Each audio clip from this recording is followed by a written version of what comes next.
आज हम बात करेंगे एक तीसरे कोशिकांग की जो माइटोकॉन्ड्रिया और क्लोरोप्लास्ट के समान डबल लेयर्ड सेल ऑर्गेनेल्स है और ये एक महत्वपूर्ण कोशिकांग है और इसकी महत्व को ध्यान में रखते हुए विभिन्न साइटोलॉजिस्ट ने इसे ब्रेन ऑफ द सेल कहा। क्या कहा है? Brain of the cell. जैसे आपने देखा माइटोकॉन्ड्रिया को क्या कहा? Power house of the cell. Chloroplast को आपने कहा था कोशिका का रसोई घर, ऐसे इसको कहते हैं ब्रेन ऑफ द सेल। किसको? न्यूक्लियस या केंद्र। क्लियर ना? ब्रेन ऑफ द सेल कहने का एक महत्वपूर्ण लॉजिक है कि चूंकि केंद्रक में महत्वपूर्ण संरचना पाई जाती है क्रोमोसोम, और क्रोमोसोम आनुवांशिक लक्षणों को एक पीढ़ी से दूसरी पीढ़ी तक ले जाते हैं, इसलिए भी इसे ब्रेन ऑफ द सेल कहते हैं। लेकिन ब्रेन ऑफ द सेल का कहने का मुख्य कारण है कि क्रोमोसोम में डीएनए पाया जाता है और डीएनए आपके संपूर्ण जैविक क्रियाओं को कंट्रोल करता है। अर्थात बिग बॉस या आपकी कोशिका का माई बाप कौन है? डीएनए। ठीक है, तो इसलिए अपन अब कह सकते हैं कि क्योंकि डीएनए है कहाँ? क्रोमोसोम में, और क्रोमोसोम है केंद्रक में या न्यूक्लियस में, इसलिए न्यूक्लियस को कहते हैं power house brain of the cell. आप इतने पॉइंट में लिखेंगे introduction and discovery, second position of the cell, third number, fourth number structure और फाइव नंबर फंक्शन। तो इंट्रोडक्शन में क्या बात करेंगे? यही बात करेंगे कि कोशिका का एक महत्वपूर्ण कोशिकांग जिसे ब्रेन ऑफ द सेल कहते हैं केंद्रक है। केंद्रक में गुणसूत्र नामक संरचना पाई जाती है और उस गुणसूत्र में डीएनए पाया जाता है और डीएनए संपूर्ण जैविक क्रियाओं को नियंत्रित करता है। ठीक है, इसके अलावा बात करेंगे आप डिस्कवरी के बारे में बात करेंगे कि एक महत्वपूर्ण वैज्ञानिक हैं जिनका नाम है रॉबर्ट ब्राउन। 1833, कौन सा? 1833 में एक वैज्ञानिक है जिनका नाम क्या? Robert brown. इन्होंने इस महत्वपूर्ण संरचना की खोज किया था। और खोज किस में किया था? याद रखेंगे आप, आर्चिड रूट में। किसमें? आर्चिड रूट में इसने रॉबर्ट ब्राउन ने खोजा था। किसको? न्यूक्लियस को।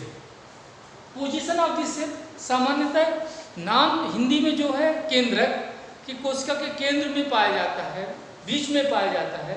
लेकिन एक बात ध्यान रखना है आपको कि सामान्यतः यह कोशिका के केंद्र में ही पाया जाता है, सामान्यतः सभी कोशिकाओं में। लेकिन कुछ कोशिकाओं में यह परिधि में भी पाया जाता है, पेरिफेरी में पाया जाता है कोशिका को। तो आप ये बताने का प्रयास करेंगे इस वीडियो के अपलोड होने, आपको वीडियो डिलीवर्ड करने के बाद, कि किसमें यह पेरिफेरी या परिधि में पाया जाता है। फिर आप बात करेंगे नंबर।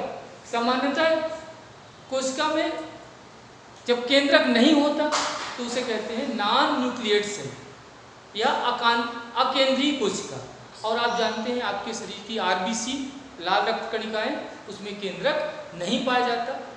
ऐसे आप प्लांट में भी खोजने का प्रयास करेंगे किसमें केंद्रक नहीं पाया जाता। मैं बताने का प्रयास करता हूँ फ्लोएम। फ्लोएम में 4 कोशिकाएं पाई जाती हैं, सीप ट्यूब कंपेनियन सेल। ठीक है, तो उसमें सीप ट्यूब में केंद्रक नहीं पाया जाता, आरबीसी में नहीं पाया जाता, फ्लोएम की सीप ट्यूब में केंद्रक नहीं पाया जाता।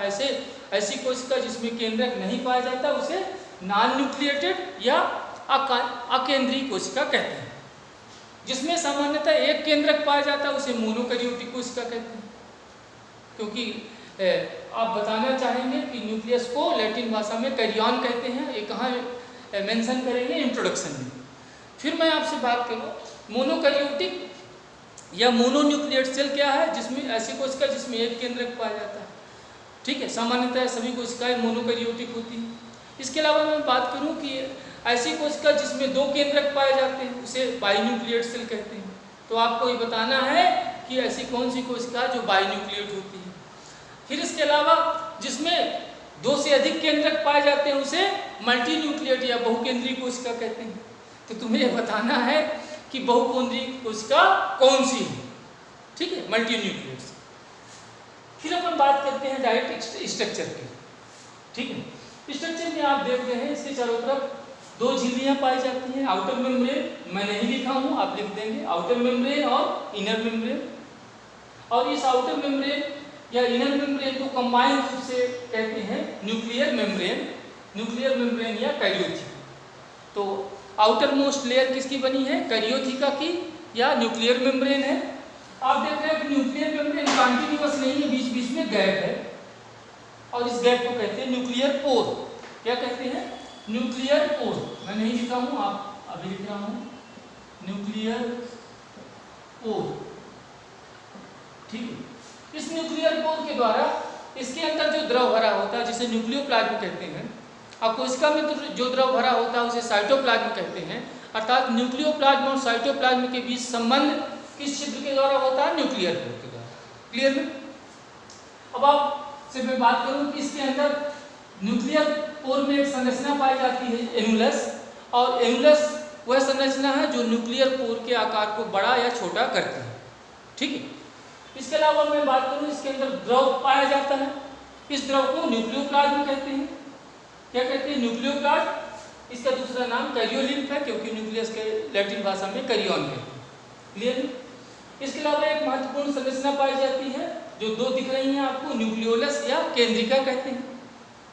ठीक है, इसके अलावा बीच में आपको दिखाई दे रहा है क्रोमैटिन नेटवर्क ये, और इस क्रोमैटिन नेटवर्क से भविष्य में क्या बनते हैं, क्रोमोसोम। ठीक है, तो एक सरल संरचना आपने देखा कि दोहरी झिल्ली युक्त कोशिकांग है, दो झिल्लियां दिख रही हैं, बीच में न्यूक्लियर पोर है, झिल्लियों के बीच में आपको दिखाई दे रहा है। इसके अलावा इसमें द्रव है, न्यूक्लियोप्लाज्म द्रव है, क्रोमैटिन नेटवर्क है, न्यूक्लियोलस। अब हम बात करें एक महत्वपूर्ण संरचना की जो इसमें पाया जाता है, न्यूक्लियोलस। तो मैं तुम्हें क्लियर कट बता दूं कि कोई डिप्लॉयड कोशिका न्यूक्लियोलस नामक जो संरचना है वो पाई जाती है सामान्यतः गुणसूत्र में। कहाँ, गुणसूत्र में, लेकिन यहाँ अलग से मेंशन करके दिखाया गया है।